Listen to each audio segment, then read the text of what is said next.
Good morning all of you. छात्रों, जैसा कि आप सबों को पता है, हम लोग यूनिट 13 में चल रहे हैं, जो एमीन चैप्टर है, और उस एमीन की केमिकल प्रॉपर्टीज में हम लोग चल रहे हैं। और उस एमीन के केमिकल प्रॉपर्टीज को पढ़ते पढ़ते हम लोग बीडीसी में आ गए थे, बेंजीन डाइजोनियम क्लोराइड C6H5N2Cl। उसी बेंजीन डाइजोनियम क्लोराइड के केमिकल प्रॉपर्टीज को पढ़ रहे हैं, जिसमें याद कीजिए, याद आ रहा हो, दो प्रॉपर्टीज हम लोग पढ़ चुके हैं। विथ फिनॉल पढ़े, विथ एनिलीन पढ़े, तो दो प्रॉपर्टीज हम लोग पढ़ चुके हैं, विथ फिनॉल, विथ एनिलीन। चलिए उसी को हम लोग आगे बढ़ाने की बात करने जा रहे हैं, उसी को आगे बढ़ा रहे हैं। तो नंबर 3 लिखिए, नंबर 3 लिखिए, विथ CuCl और KCl, विथ CuCl और KCl। एकदम छोटा छोटा रिएक्शन है, लेकिन बहुत अधिक काम का। तो कहते हैं विथ CuCl और KCl। ये कॉपर साइनाइड, पोटेशियम साइनाइड, इससे कराते हैं। किसकी प्रतिक्रिया? तो BDC। तो देखो ये है आपका BDC, ये N2Cl, यही आपका BDC। इसकी प्रतिक्रिया इसी से कराना है आपको, CuCl और KCl, ये लेना है और इससे कराइए आप। तो देखो आपको बताए थे, जब भी BDC का रिएक्शन होगा, BDC के रिएक्शन में ये N2 निकल जाता है। जब भी BDC का रिएक्शन कराइएगा, ये N2 निकल जाए। तो ये देखिए N2 निकल गया, ये N2 निकल गया, N2 निकल गया। और ये देखिए, ये लीजिएगा तो CuCl हो जाए, ये लीजिएगा तो KCl हो जाए, यानी CuCl या KCl, ये हो जाए CuCl या KCl। बचा क्या जी? Cl। तो ये जो जगह खाली हुआ वहाँ Cl सेट हो जाए। इस तरह से देखो, यहाँ पर सेट हो गया Cl। तो देखो यही बन गया BDC की प्रतिक्रिया। अगर आप CuCl या KCl से कराइए, BDC CuCl KCl से करके यही बना। देखो यह है फिनाइल, फिनाइल साइनाइड। तो फिनाइल साइनाइड बने। तो यही है, याद रखना, BDC की प्रतिक्रिया CuCl या KCl से कराते हैं तो बन जाता है फिनाइल साइनाइड। तो ये हो गया फिनाइल साइनाइड, तीसरा नंबर। अब नंबर 4 आ जाइए, लिखिए विथ Ki। आइए Ki से कराते, विथ Ki। तो Ki से कराइए। उसी तरह से BDC ले लीजिए, N2Cl, ये हो गया आपका BDC। इसकी प्रतिक्रिया Ki से करा। देखिए अभी भी बता, आपको N2 निकल जाता है। तो देखो ये N2 निकल गया, N2 निकल गया, K के साथ Cl हो गया। तो देखो हो गया KCl N2 plus KCl N2 निकल गया, KCl बचा क्या जी I यहाँ पर जुट गया। तो देखो I यहाँ पर जुट गया, देखिए बन गया आयोडो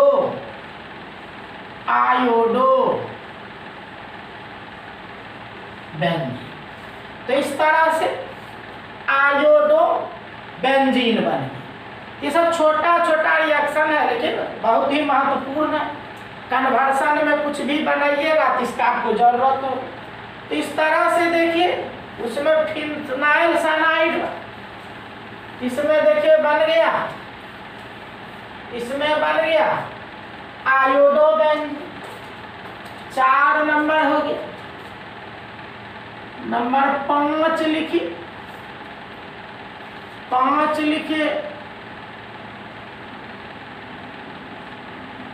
बॉइल्ड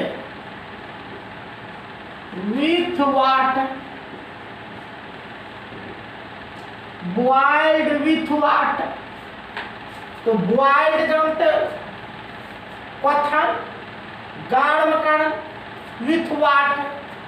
तो देखिए वाटर के साथ हम लोग गर्म करते हैं, कहते बॉइल्ड विथ वाटर। आइए वाटर के साथ गर्म करते, तो देखो क्या होगा। उसी तरह से देखो ये आपका N2Cl, ये तो BDC हो गया, BDC हो गया। और करना है बॉइल्ड विथ वाटर। तो बॉइल्ड विथ वाटर, तो वाटर है तो देखो ये आपके H2O, जिसको हम लिख सकते हैं HOH। तो बॉइल्ड विथ वाटर, वाटर है, वाटर मीन्स H2O, H2O को लिख सकते हैं HOH। तो देखो क्या बोले, N2 तो भाग जाता है, ये देखो N2 भाग गया, N2 भाग गया, N2 निकला। ये देखिए HCl के साथ चला गया, हो गया HCl। HCl देखिए तो लग रहा है क्या बनेगा, समझ में आ रहा है क्या बनेगा। N2 निकल गया, HCl बचा क्या जी OH, OH यहाँ पे जुड़ गया। इस तरह से देखो OH जुड़ जाए, ये OH जुड़ गया। तो देखिए ये क्या बन गया, ये देखो लग रहा होगा कल भी मिला था फिनोल बन। तो इस तरह से देखिए BDC को जब वाटर के साथ बॉइल्ड कर दी, तो BDC को वाटर के साथ जब बॉइल्ड कर दिए तो क्या बन गया, तो देखो फिनोल बन। इस तरह से फिनोल बन जाता। तो BDC को वाटर के साथ बॉइल किए तो फिनोल बन गया। नेक्स्ट लिखिएगा with ethyl alcohol, with ethyl alcohol. सभी बच्चे जानते होंगे इथाइल अल्कोहल होता है CH3 CH2 OH, यही इथाइल अल्कोहल होता है। विथ इथाइल अल्कोहल, तो इथाइल अल्कोहल हो गया CH3 CH2 OH, ये इथाइल अल्कोहल। अब देखिए BDC लीजिए, BDC ले लीजिए, N2Cl, यह BDC। इसकी प्रतिक्रिया कराइए इथाइल अल्कोहल से, CH3 CH2 OH, और इथाइल अल्कोहल से कराइए। तो देखिए होता क्या, यहाँ से एक H निकल जाता है और एक H ये निकल जाता है, दोनों H निकल जाता है। एक H यहाँ से निकला, एक H यहाँ से निकला। देखो क्या बच गया, बच गया देखिए क्या CH3, और देखिए एक H निकल गया तो यहाँ बच गया CHO। देखिए ये बच गया CH3CHO, ये H निकल, तो फिर ये N2 निकला, ये देखो N2 निकला,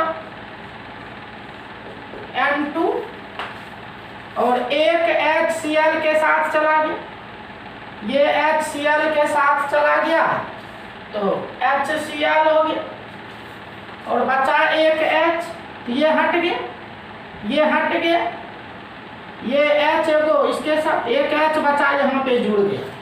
देखिए वहाँ जो जगह खाली हुआ वहाँ H जुड़ गया, इस तरह से देखिए बेंजीन बन गया, इस तरह से देखिए बेंजीन बन गया। BDC की प्रतिक्रिया इथाइल अल्कोहल से कराए, इथाइल अल्कोहल से कराए तो क्या बन गया जी, बेंजीन बन गया। इस तरह से देखिए BDC की प्रतिक्रिया इथाइल अल्कोहल से हम लोग कराए तो बेंजीन बन गया। तो काफी महत्वपूर्ण रिएक्शन सब है चेन वाले क्वेश्चन को बनाने में, कन्वर्सन बनाने में, सब में ये यूज होता। 6 नंबर हो, 7 लिखिए, with aqueous H3PO2, with aqueous H3PO2,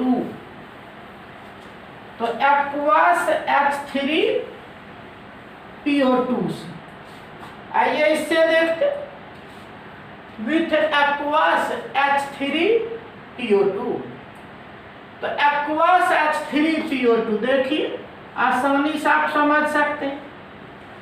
ये देखो रहा N2Cl, कहते BDC, इसकी प्रतिक्रिया कराए, इसकी प्रतिक्रिया कराए एक्वस H3PO2।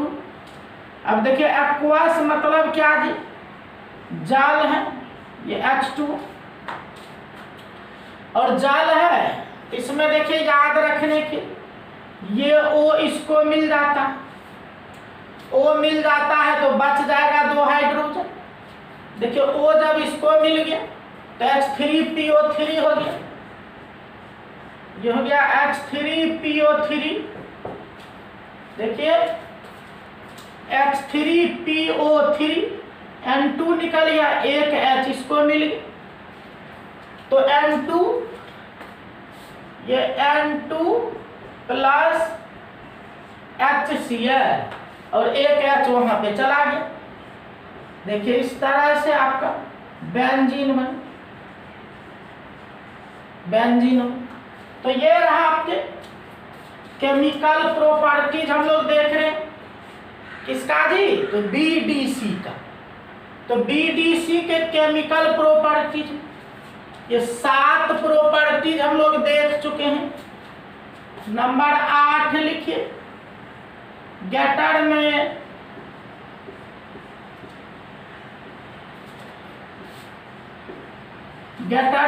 रिएक्शन, आइए Gattermann reaction, GATTERMAN, Gattermann reaction. तो देखते हैं इस गैटरमैन रिएक्शन को, आइए गैटरमैन रिएक्शन देखते हैं। तो देखो ये जो गैटरमैन रिएक्शन होता है, इसमें रिएक्शन हम लोग कराते हैं, जैसे ये BDC, N2Cl, पता ये है BDC, ये BDC हुआ। इसमें क्या करते हैं हम लोग, कॉपर का हैलाइड लेते हैं, जैसे मान लो CuBr ले, और कॉपर पाउडर रहता है, कॉपर पाउडर है, इस तरह से CuBr और कॉपर पाउडर के उपस्थिति में ये रिएक्शन होता, गाढ़ कर देते हैं। तो वही देखिए, पहले तो N2 निकल गया, ये देखो N2 निकल गया और ये CuCl हो गया, CuCl हो गया, बचा क्या Br यहाँ पे जुड़ गए, देखो ये Br जुड़ गया, हो गया ब्रोमोबेंजीन,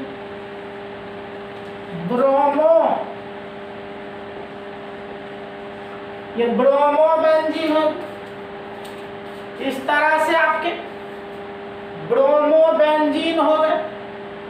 तो 8 नंबर हो, 9 लिखिएगा sand mayor,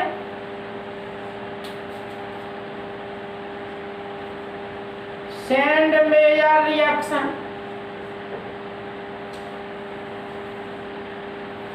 sand mayor reaction, SANDMEYER, sand mayor reaction.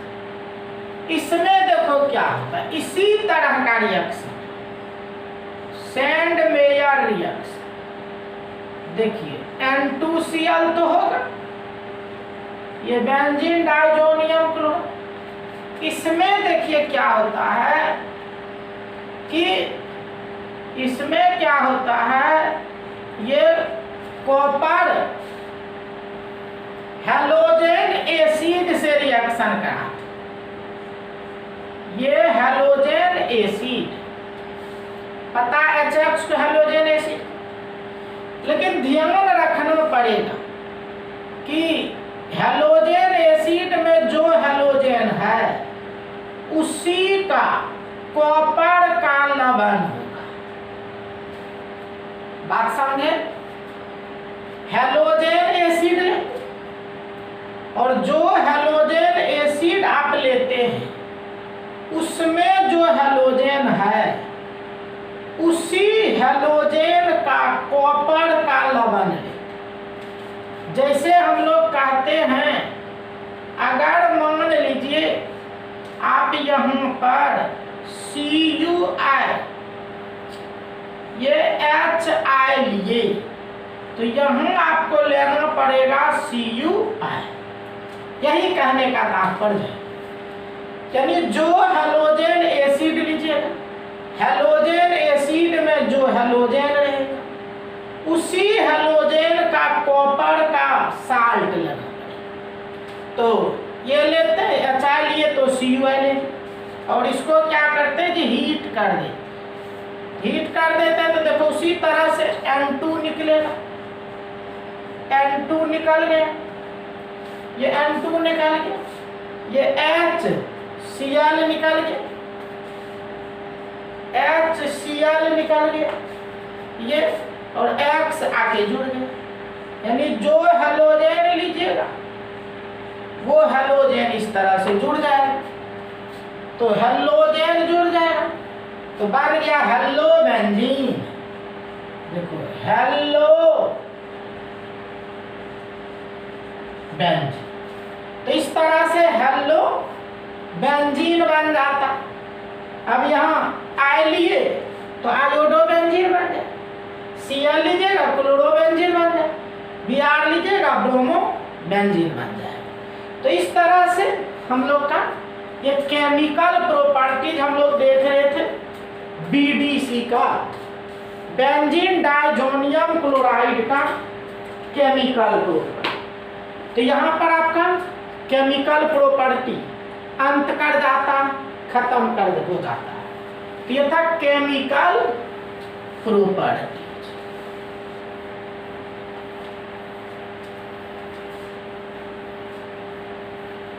तो ये रहा केमिकल प्रॉपर्टी। अब आइए बढ़ते हैं आगे, चलिए यूजेज में चलते हैं। तो मेन पॉइंट लिखिए यूजेज ऑफ एमीन। तो यूजेज ऑफ एमीन, देखिए यूज देखते क्या एप्लीकेशन है इस एमीन का। तो यूजेज ऑफ एमीन। तो नंबर ए लिखी। सबसे पहले जानी एनिलीन है और बीडीसी है, दोनों का उपयोग रंग और डाई बनाने, ड्रग एवं डाई बनाने में। तो लिखो एनिलीन, एनिलीन और बीडीसी, एनिलीन और बीडीसी का उपयोग ड्रग एवं डाई बनाने में होता है। तो aniline and BDC is used in the preparation of drug and dye। तो इसका उपयोग ड्रग और डाई बनाने में। एक एप्लीकेशन नंबर बी, एमीन का उपयोग अनेक ऑर्गेनिक कंपाउंड बनाने में होता है। अमीन का उपयोग अनेक ऑर्गेनिक कंपाउंड, अनेक ऑर्गेनिक कंपाउंड बनाने में होता है। Amine is used in the synthesis of many organic compounds, many organic compounds। तो ये यूज देख, एमीन, एनिलीन और बीडीसी का क्या एप्लीकेशन। तो ये नंबर सी में बढ़ते। अगला एप्लीकेशन देखते क्या। तो नेक्स्ट देखिए एप्लीकेशन। तो देखिए एक होता है नोवोकेन, एक बेनाड्रिल होता है, सभी बच्चे सुने, बेनाड्रिल सभी बच्चे सुने। बेनाड्रिल एंटी एलर्जिक होता है। बेनाड्रिल का उपयोग एंटी हिस्टामीन एक केमिकल है। आप यूनिट 16 में डिटेल से पढ़िएगा। एक बीमारी है एलर्जी जो हिस्टामीन के निकलने के कारण होता है, और उसी हिस्टामीन को बनने से रोकने के लिए हम लोग एंटी हिस्टामीन का यूज करते हैं। और वो जो एंटी हिस्टामीन है ना, उसके रूप में भी ये बेनाड्रिल का उपयोग होता है। तो लिखो नंबर सी, बेनाड्रिल, बेनाड्रिल एक एमीन है, एक एमीन है जिसका उपयोग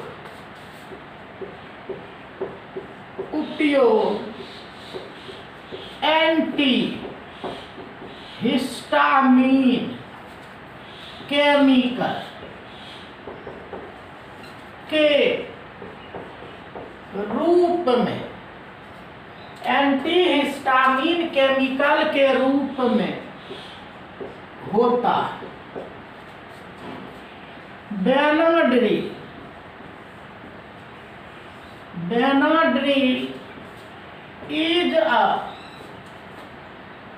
is an amine which is used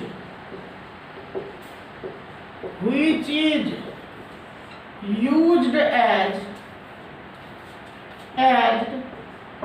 antihistamine chemical.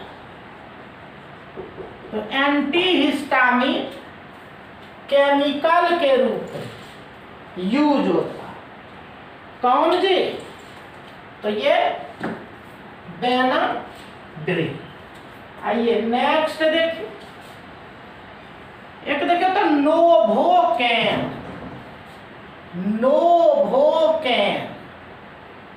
और नोवोकेन जो है उपयोग होता दंत चिकित्सा में, डेंटल सर्जरी में।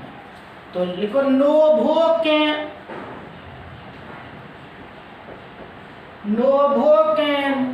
एक एमीन है जिसका उपयोग दांत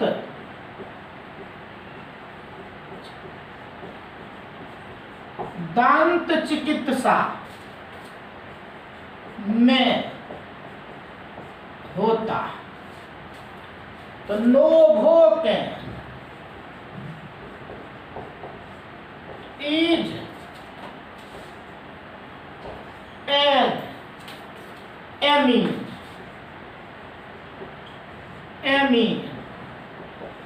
which is used in dental surgery।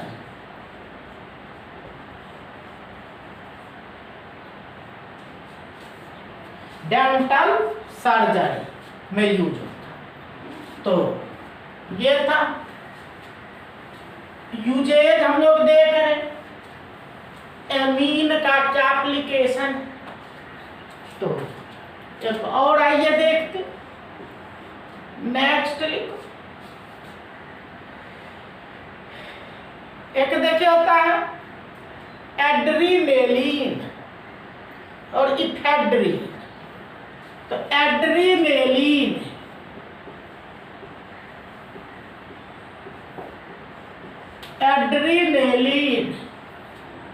और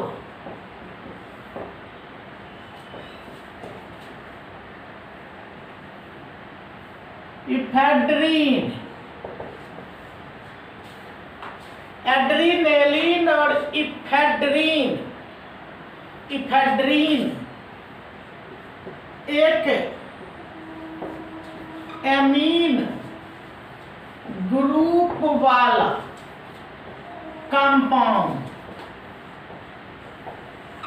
कंपाउंड है जिसका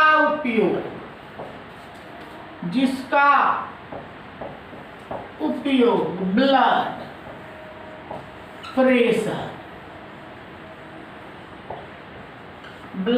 प्रेशर बढ़ाने में होता है। इससे ब्लड प्रेशर बढ़ जाता है। एड्रीनेलिन और ephedrine, adrenaline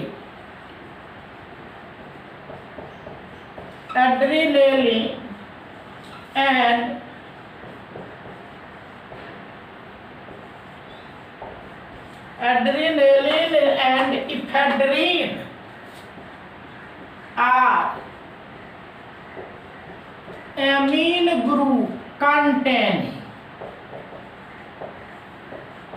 containing compound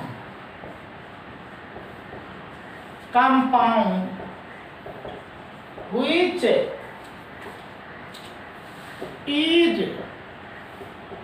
used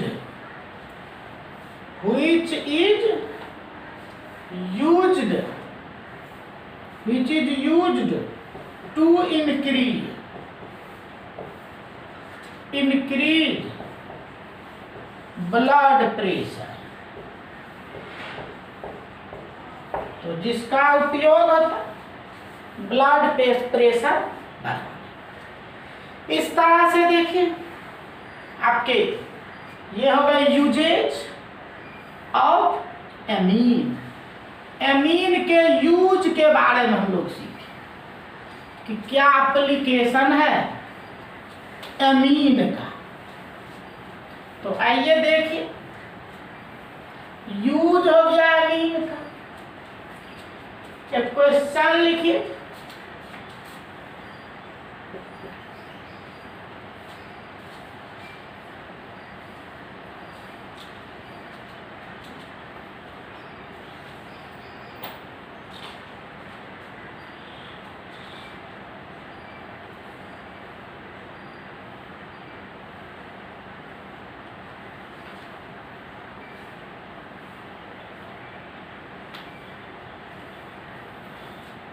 question लिखिए C3H9N से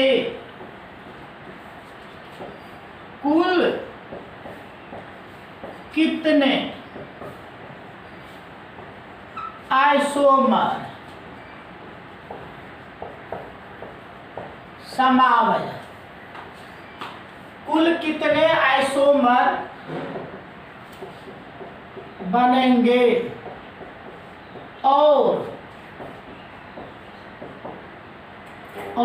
उसमें से कौन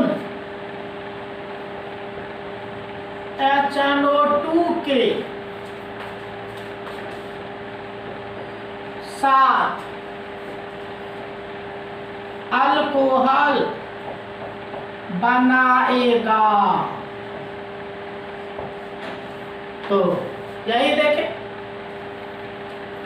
how many isomers are form by C3H9N and isomers are formed by C3H9N and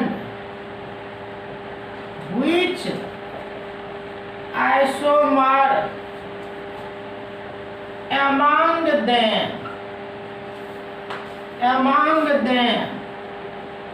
give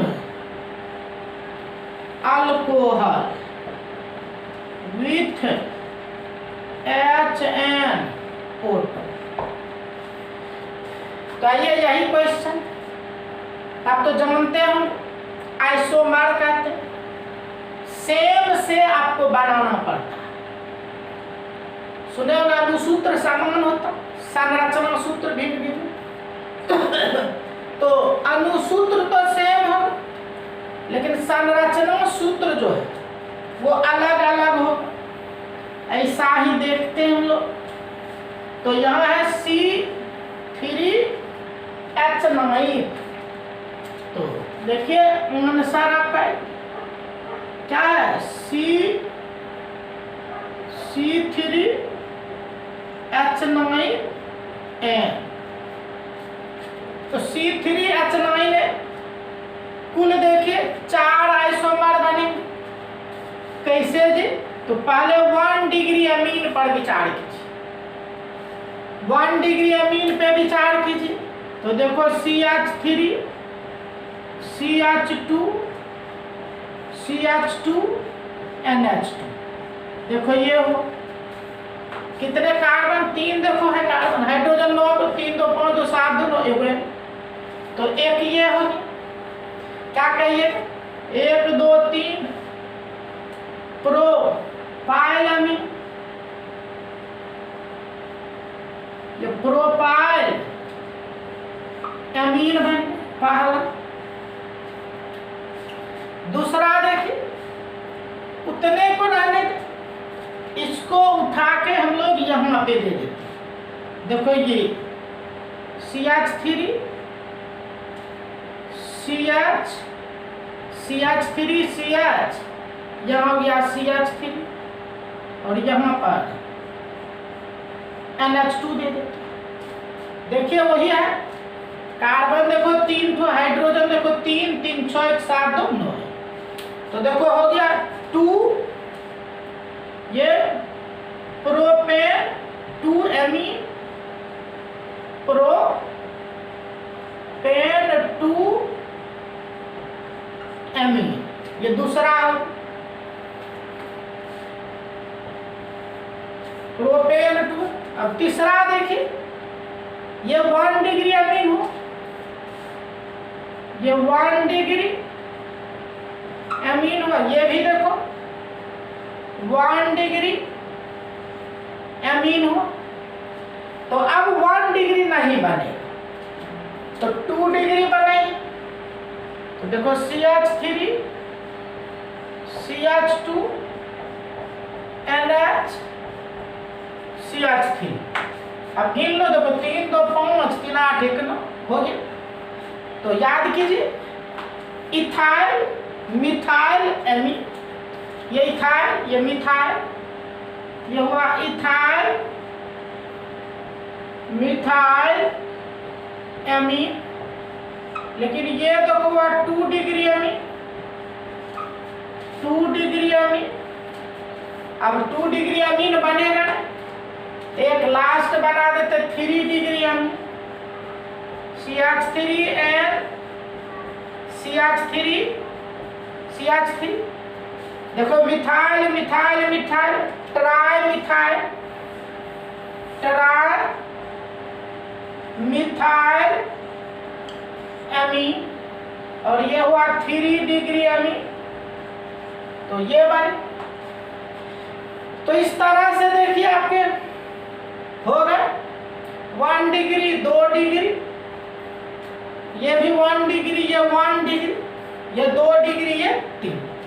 लेकिन याद कीजिए, इसी में कहता कौन HNO2 के साथ अल्कोहल दे। अगर पढ़ते हैं तो आपको याद होगा, हम पीछे लिख चुके हैं केमिकल प्रॉपर्टी, फर्स्ट रिएक्शन लिखे थे, याद आ रहा है?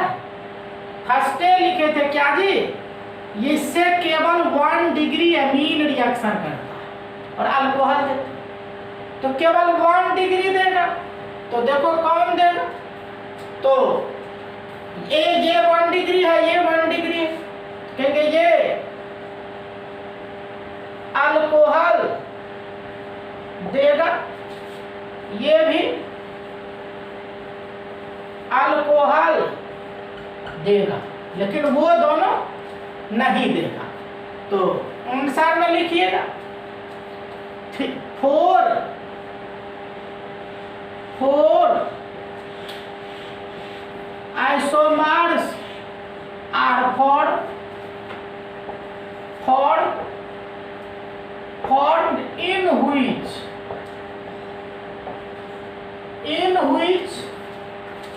only first and second give alcohol with HNO2 because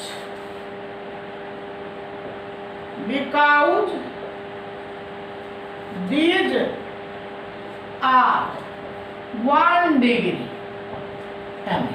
तो इस तरह से देखिए, इसका आंसर हो जाता।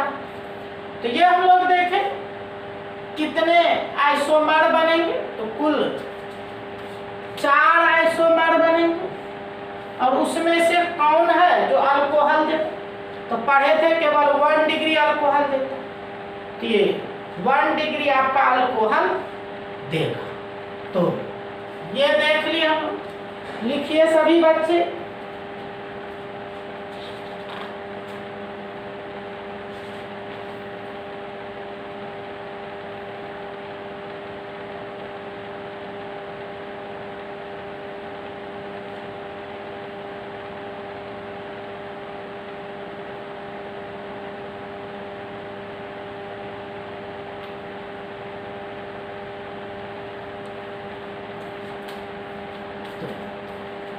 ये देखे क्वेश्चन हम लोग, कितने तरह के एमीन बनेंगे इससे।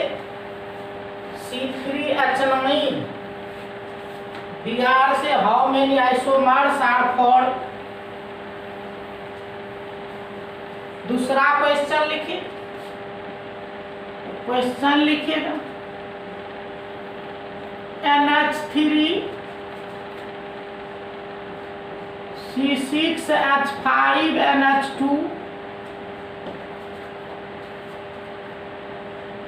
C2H5NH2 और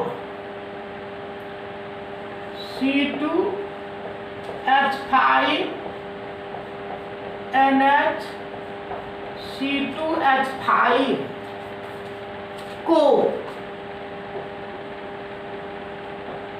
उसके बढ़ते हुए क्षारीय शक्ति के क्रम में सजा दें।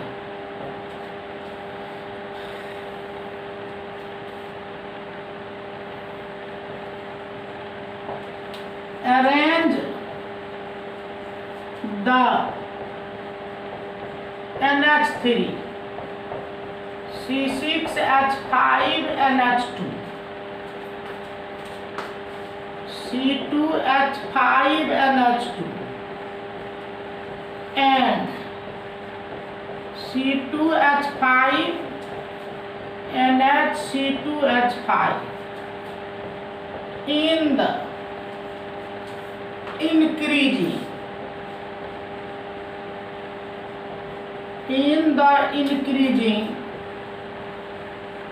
order of their basic strength।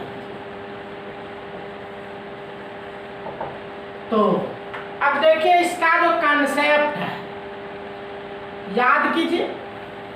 इसका कंसेप्ट हम आपको जब इंडक्टिव इफेक्ट पढ़ा रहे तो इंडक्टिव इफेक्ट पढ़ाते समय डिटेल से कंसेप्ट दिए थे, डिटेल से बताए थे इंडक्टिव इफेक्ट में किसका क्रम क्या हो। तो इंडक्टिव इफेक्ट में हमारा डिटेल से बताया हो। जो पढ़ते हैं बोलेंगे तो बात स्पष्ट हो जाए। जैसे याद करो एक NH3 इसमें लोन पेयर, एक देखो आपको C2H5NH2 ये, एक देखिए C2H5NH2H5 और एक देखिए C6H5NH2। अब जरा विचार कीजिए कैसे कैसे हो। तो कैसे कैसे होगा तो याद करो इसमें ये ठेलेगा, क्योंकि ये अल्काइल है। अल्काइल बोले थे ठेलने का काम करेगा, ये आपका ठेलेगा कहते प्लस आई इफेक्ट हो। तो ठेले इसमें कुछ नहीं होगा, जितना है उतने रह जाएगा, लेकिन ये ठेलेगा तो सोचिए इसका अधिक हो जाए। ये आपका 1 डिग्री अमीन है। ये देखिए बोले थे 1 डिग्री से 2 डिग्री का अधिक होता है। क्यों जी? तो यहाँ ये भी ठेलेगा, इधर से ये भी ठेलेगा, तो दोनों तरफ से देखेगा आ रहा, इधर से भी आ रहा है, इधर से भी आ रहा, इसलिए इलेक्ट्रॉन डेंसिटी यहाँ बढ़ेगा, इलेक्ट्रॉन छोड़ने का गुण बढ़ जाए। तो ये आपका है 2 डिग्री एमी, 2 डिग्री एमी। तो ये सबसे अधिक हो जाए, उससे कम ये होगा, ये है। उसके बाद यहाँ देखो, ये तो फिनाइल है जी, फिनाइल ठेलता नहीं है बल्कि खींचता है। तो सोचो ये खींचेगा तो हो जाएगा माइनस आई इफेक्ट, और माइनस आई इफेक्ट तो सोचिए ये आपका एनिलीन है।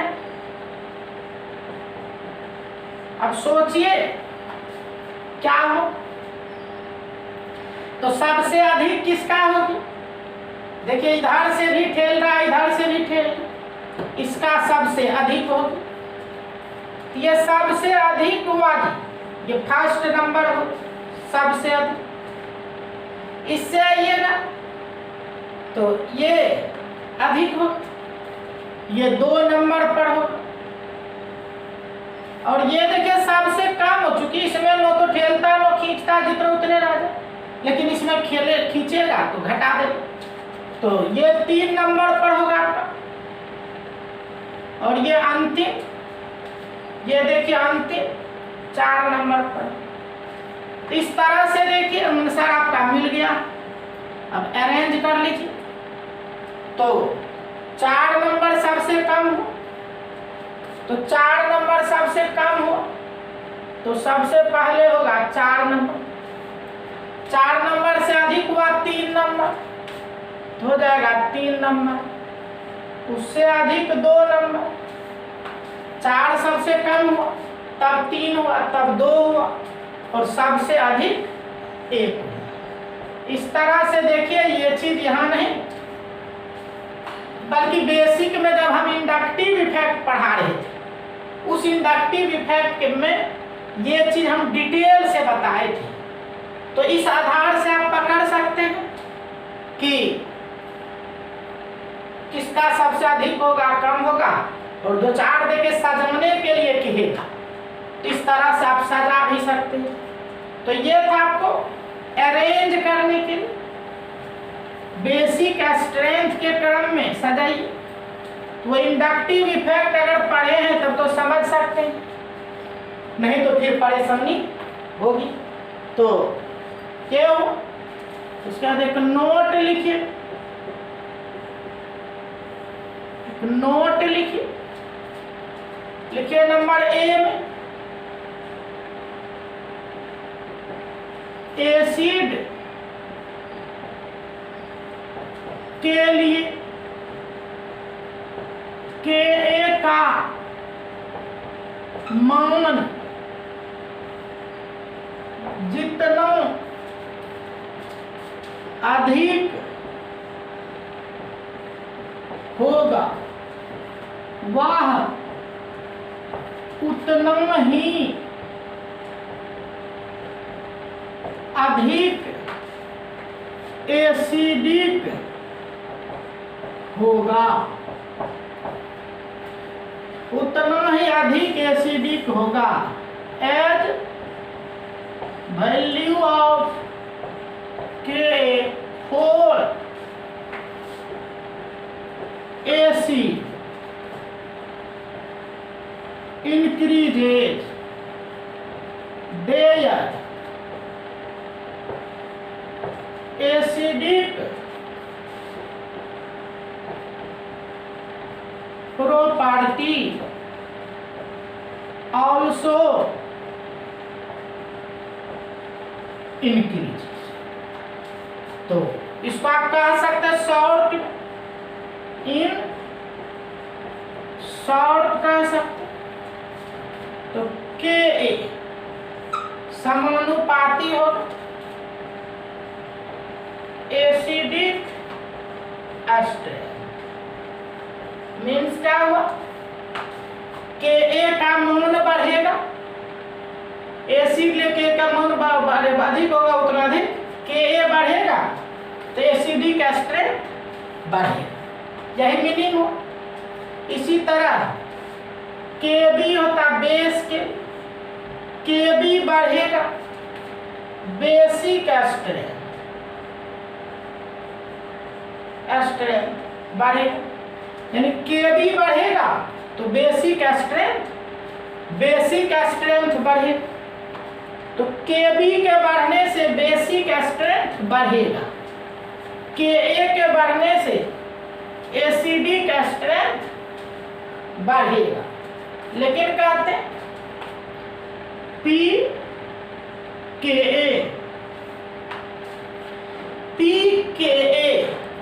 pKa का मान बढ़ेगा तो कहते हैं एसिडिक स्ट्रेंथ।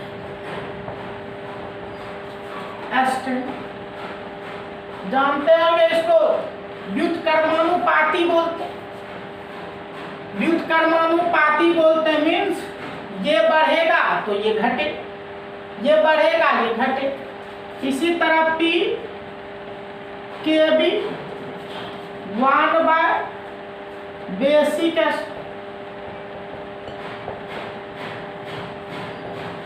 ये बेसिक इस तरह से आप इस पर आधारित प्रश्न को देख सकते हैं। 4 एसिड दे दे, उसके Ka का मान दे देगा और कह देगा कौन सबसे अधिक हो, तो जो Ka का मान सबसे अधिक होगा वही हो जाए। तो लिख दो जो है के डिसोसिएशन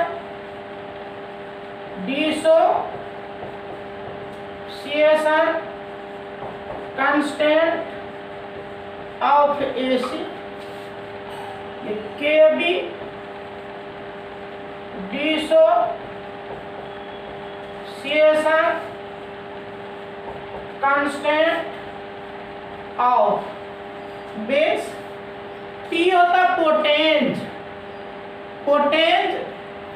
घात होता है Ka। तो इस तरह से इस मान पर भी आधारित अगर क्वेश्चन आपको मिलेगा तो उसको आप सोल्व कर सकते हैं। तो हम लोग इस एमीन चैप्टर में करीब सभी काम को कर चुके हैं। अगले क्लास में पुनः कुछ प्रश्न लेके आएंगे, अगर उस तरह का कुछ प्रश्न मिलेगा तो उसको हम लोग करेंगे। तो यही आज आपका क्लास समाप्त होने जा, ये क्वेश्चन के साथ ही आपका नेक्स्ट पार्ट इसी क्वेश्चन के साथ आपका शुरू हो। अगले पार्ट में किसी क्वेश्चन के साथ हम लोग कहानी को शुरू करेंगे। तो चलिए आज आपका क्लास यहीं पे समाप्त होने जा रहा। अगले दिन आपको मिलेंगे इसी पॉइंट के साथ। तब तक के लिए धन्यवाद।